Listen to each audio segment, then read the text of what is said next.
লাগছে মাথায় নষ্ট।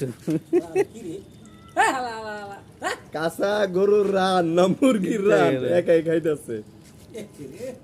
কাঁচা মুরগির রান, ওই যে বয়লার মুরগি চলতেছে ওই নিয়ে কাঁচা খাইতেছে, গরুর গোস্ত ঝোল দিয়ে খাইতেছে। মাথায় নষ্ট, কি খাওয়াই না। বীর পালোয়ান চায়না থেকে আগত, নেগ্রু থেকে নেগ্রু, চায়না থেকে আগত, ওয়েস্ট ইন্ডিজ থেকে আগত নেগ্রু মাথায় নষ্ট। মাংস খাইতেছে।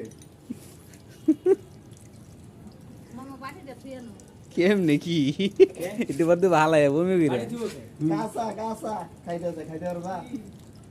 কাঁচা মাংস খাইতেছি। এই যে দেখ, কাঁচা ওই দেখ। এটা একটা যুক্তির কথা, ওইটা কি? এটা একটা যুক্তির কথা। এটা আল্লাহ কি রুজ দিছে আপনি? তুই তো বেটা ভাইরাল হইছিস কে? আপনি আল্লাহ কি রুজ দিছে ভাই? ঠিক আছে, কি খাওয়াই না রে ভাই। আর এরা দাওয়াত দিলে পুরা মার্কেট ফাঁকা হয়ে যাবো। দেখো এই যে দর্শক কাঁচা তো মাংস পুরা পুরি ঠিক ভিড়ে আছে। গেছে এখানে। আমার এই যে বড় ভাই গরু ঝোল দিয়ে খাইতেছি। ঝোল দিয়া, মুরগির কাঁচা মাংস গরু ঝোল দিয়ে খায়। এটা কি সম্ভব? আড়া কেমন দে, আড়া কেমন দে। বাবা জলদি নিয়ে কাঁচা বিরিয়ানি মতো রে। সেই স্বাদ না? পেটের মধ্যে গেলে সবই তো